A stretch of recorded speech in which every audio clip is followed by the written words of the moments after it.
Go!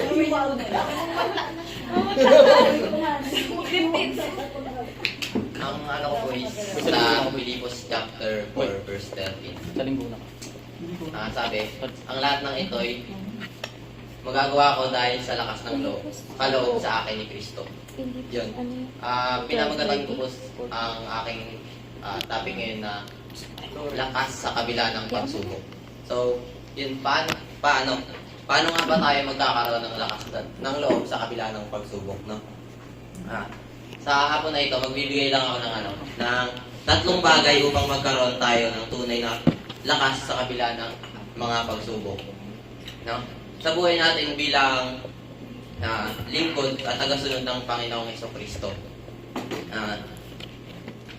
Ano nga ba ang pinagkukunan natin ng lakas? Sino nga ba talaga? Sa hapon na ito, magbibigay lang ako ng tatlong pagkukuhaan natin ng lakas ng loob na harapin ang mga pagsubok. Una, lakas sa pamamagitan ng pananampalataya. Sino ba dito yung mga nananampalataya? Pag wala, hindi maraming pananampalataya, lobas lang. Yun ang gusto ko mga preacher. Yun ang mga preacher ang gusto ko. Billy Graham, oo. Billy Ganyan. Hindi ka lang sa Billy Graham, matawa. Boy, magagalingan boy, magagalingan. Ang pananampalataya kay Jesucristo ang nagsisilbing pundasyon ng ating lakas. Sabi sa Hebreo chapter 11 verse 1, ang pananampalataya ay pagtitiwala sa mga bagay na inaasahan. Kapag tayo mayroong lakas na humarap sa anumang pagsubok, sino nga ba ang ating nilalapitan? Di ba ang Diyos na buhay? At lagi niya tayong binibigyan ng lakas upang harapin ang lahat ng pagsubok. Dahil kung wala tayong pananampalataya, galaw-galaw baka pumanaw. Boy.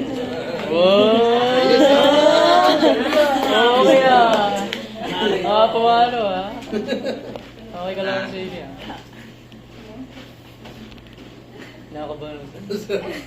Nakakabahan ako, sorry. Kulang. Ano yun? Tubig. Pero dapat, kahit na sa anumang unos ng buhay, sa lahat ng pagsubok na dumarating sa ating buhay, talagang kailangan natin ng pananampalataya sa ating Panginoon. Mabilis lang. Pangalawa. Sige. Pangalawa na eh. Lakas sa panalangin. Siyempre, kung meron tayong lakas sa pananampalataya, dapat sundan natin ang panalangin. Pwede sa Makati. Ikaw na boy. Ang panalangin ay isang makapangyarihang kasangkapan para sa pagkuha ng lakas mula sa Diyos. Yun, no? Kapag tayo nananalangin, no? Lagi tayong nag-uumpisa sa pagpapasalamat, no? Tapos, hihingi tayo ng sa Kanya, ng gabay na kung tayo may pinagdadaan ng pagsubok man o naghihirap tayo sa buhay, lagi tayong nananalangin sa Kanya, no? Kapag napapansin nyo kunyari sa prayer meeting, di ba? Kapag yung mga madalas na prayer request is yung mga pinagdadaanan, mga sa buhay, yung mga talagang pagsubok na dumarating no? Talagang wow. Pero lagi naman pag sa pananalangin naman, hindi naman agad-agad na dumarating. Pero meron kasing tinatawag na perfect moment. Or kairos Moment. Gusto ko yan. Okay yan. Maganda. Kairos moment. No? Talagang hindi laging pag nanalangin tayo is maibibigay agad lahat ng gusto natin sa buhay. Kunyari, ang problema natin is pera. Hindi naman agad-agad na mabibigay yun sa atin. Hindi naman agad-agad na darating yun na makapulot ka lang dyan, baka kita ka lang dyan, may magbibigay agad sa'yo. Kailangan mo rin pagtrabahuhan at kailangan mo rin talagang lagyan ng ng tuloy-tuloy na gawa, hindi lang puro panalangin. Kasi kung puro lang tayo panalangin, hindi tayo gumagawa, paano ibibigay ni Lord sa atin yung mga bagay na pinapanalangin natin sa Kanya? Di ba? No? Anong oras na ba? 5 minutes pa lang. 5 minutes ba lang? Lastly, Number 3 agad. Boy, 5 minuto lang yun mo. Dahil... Huwag ka magkakwenta. Kwenta mo na rin buhay mo. Ano na yung kapatid sa church, uwian na, doon kararating na. Laro mo. Mabilis lang tayo. mabilis lang tayo kasi Sige. may susunod pa eh. Lakas sa pakikipag-ugnayan sa kapwa. Sino ba dito yung may mga ugnayan sa kapwa, no? May ugnayan ba kayo? Hindi yung mga ugnayan na ay tayo dyan. Ano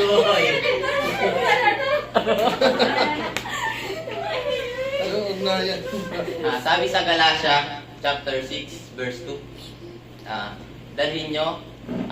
dalhin nyo ang mga pasanin ng isa't isa. No? Sino ba dito yung yung may mga pasanin tapos i-share yung mga problema sa buhay, ganyan. Yung mga problema na laging sa mga bros, mga mga kasama nyo lagi sa buhay. No?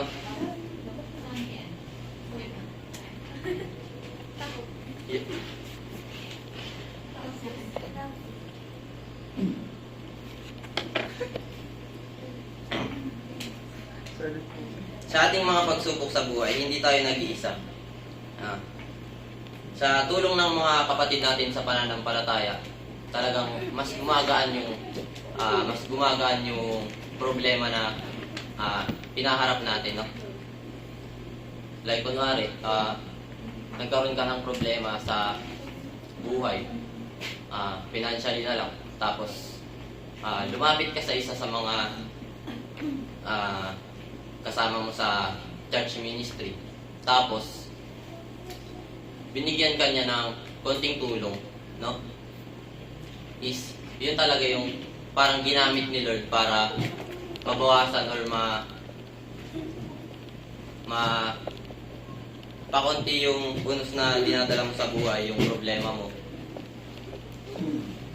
Ganun. Lagi yung tandaan na kapag meron kayong problema, lagi yung tandaan na lagi rin kayong merong kasama sa buhay na pwede niyong pagsabihan ng lahat ng bagay. Meron nga salitang ibulong kay Pastor Jun.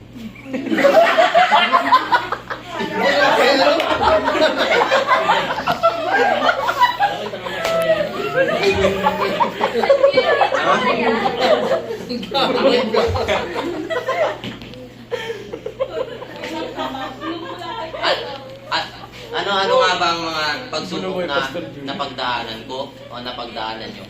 Ang lahat ng yan ay kayo lang talaga mismo at ang Diyos ang makakalam, no? Ako personally talaga, marami talagang mga pagsubok na dumadaan sa aking buhay. Yung ngayon, joke lang. Yung financially, family, school, muntik pang di makapag-enroll dahil sa pera na kakulangan. Pero bigla ring dahil sa prayer meeting na sunod-sunod na panalangin, no? Yung sunod-sunod na pag-prayer request ng magkaroon na ako ng school, financially na. Sana all. Binigyan niya ako ng pang down payment dun sa school. Pang down. Sana all. No, yung problema na yun is matagal na, tapos siyempre sa tuloy-tuloy na panalangin at tulong na rin ng kapwa at ng family, nakapag-enroll naman. No? Sa pagtatapos, tapos na. Alalahanin natin sa kabila ng mga pagsubok, hindi tayo nag-iisa. Sa pamamagitan ng ating pananampalataya, pananalangin, pakikipag-ugnayan sa kapwa, makakahanap tayo ng tunay na lakas. Patuloy tayong manalig kay Kristo na nagbibigay sa atin ng lakas sa lahat ng pagkakataon. Amen. Okay, good. Galing. Agad ah. Yung gusto ng preacher eh. Yan. Di ba tatapos agad? Lupit pa rin dito, pre. Sigurado ka, pre. 10 minutes. May makakabot Pwede sa na yun. ano. Yung parating pala ng church uwian na pagdating. Hindi, yung So, okay naman. So, ayan na. Nagdi-deliberate na yung ano. So, ipapakita ko sa inyo yung score nyo pag nakatapos na yung... Judge din. Nag-judge siya. Musig ah. Okay. Ano napansin? Napansin nyo na pwede pang maidagdag? O kung ano yung napansin nyo, kung ano yung kulang pa. So, yung susunod may dagdag nila dun sa kanila. Yun, salamat sa inyo. pre. So, anong kulang? Napansin kayo ng kulang sa dalawa? Siya. Siya.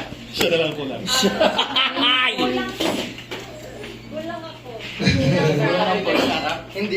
Hindi ikaw ang nagkulang, ako ang nagkulang. Sabi ko. Magsasalita ba Love you, yung... it's me. Magsasalita ba yung judge sa harap? Yung? I-explain bakit yung community. Oh, sige, mamaya. Tingnan na. Pero ano lang tayo, constructive ha. Napansin nyo? May napansin kayo sa huli? Ganon din kasi ang ginagawa ko dati. Pagkatapos ko magmensahe, hindi ako nang gaganon. So, unti-unti naman hanggang sa nabago. Sa may susunod sana sa 3 and 4, meron na nun sa bilis mo. Ano yun? Tapos na. Pray. Naka-record Start na rin kayo. Naka-record. Pagtapos nyo, so pwede kayo mag-close in prayer. Para masanay kayo ha. Hindi. Ay, oo. Mahirap mag-pray ng